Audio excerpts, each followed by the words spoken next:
December வந்தாலும் வந்துச்சு. இங்கெல்லாம் பயங்கர குளிரா இருக்கு. உங்க ஏரியால எப்படி இருக்கு? எங்க ஏரியால ஸ்னோ கொட்டி தள்ளுது. அப்படி இன்னைக்கு போடுங்க. நைட்டுக்குள்ள வந்து 50 சென்டிமீட்டர் வரைக்கும் ஸ்னோ வரும்னு ஸோ வாவ்! யா ஆல்மோஸ்ட் 2 ஃபீட் இல்ல?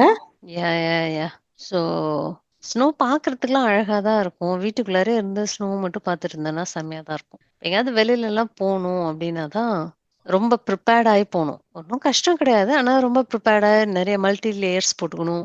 ஷூ போடணும், குல்லா ம். போடணும், ஜாக்கெட் போடணும், க்ளோவ் போடணும். அப்புறம் ஆமா. அதெல்லாம் போட்டுட்டு முதல்ல கிளீன் பண்ணணும். ஏன்னா அந்த கிளீன் பண்ணணும். ஸ்னோக்குள்ளார அத இறங்கி சொல்லுங்க. போணும். எப்படியும் ஒரு 20 டூ 30 மினிட்ஸ் ஆயிடும். நல்ல ஸ்னோ இருந்ததுன்னா கிளீன் பண்றதுக்கு. ம். ஏன்னா எனக்கு அந்த கார சுத்தியும் கிளீன் பண்ணணும். கார் மேல இருக்கிறதையும் கிளீன் பண்ணணும். ஸோ ம். யா அது வந்து ஒரு பெரிய வேலை தான். ஸ்னோ வந்து. ஆமா. வெளிய போகாத வரைக்கும் அத நல்லா ரசிக்கலாம் இல்ல? ஆமா, போகணும் ஆமா, ஆமா. அப்டின்னா தான்